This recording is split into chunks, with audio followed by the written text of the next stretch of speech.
नाज़रीन ते B breaking news अवां सां शेयर कंदा हलूं। कोटड़ी खां कोटड़ी भरिसां तेज़ रफ़्तार ट्रक ऐं मोटरसाइकिल में टक्कर लॻण जे नतीजे में मोटरसाइकिल सवार हिकु ॼणो फौत थी वियो आहे।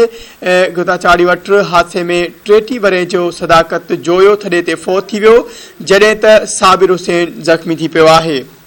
ख़बर के हवाले से नाज़रीन अवां खे आगाह करायूं या ब्रेकिंग न्यूज़ अवां सां शेयर करायूं या अहम ख़बर अवां सां हिकु ॿीहर शेयर कंदा हलूं। कोटड़ी खां कोटड़ी भरिसां तेज़ रफ़्तार ट्रक ऐं मोटरसाइकिल में टक्कर लॻण जे नतीजे में मोटरसाइकिल सवार हिकु ॼणो फौत थी वियो आहे। गत्ता चाड़ी वटि हादसे में 33 वरे जी सदाकत जो ॿुधायो वञे पियो थॾे ते फौत थी वियो, जॾहिं त साबिर हुसैन ज़ख़्मी थी पियो आहे।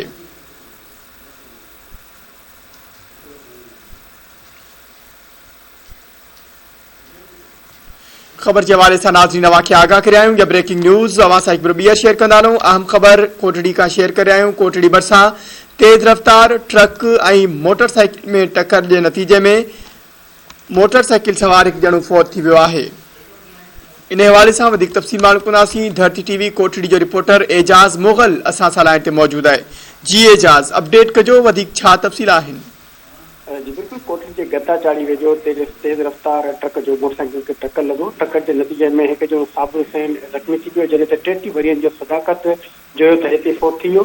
फौती ऐं ज़ख़्मियुनि खे जेको आहे लम्स अस्पताल जामशोरो मुंतक़िल कयो वियो आहे। उन पुलिस ट्रक ऐं ड्राइवर खे पंहिंजी तहवील में जांच पिणु शुरू करे छॾी आहे।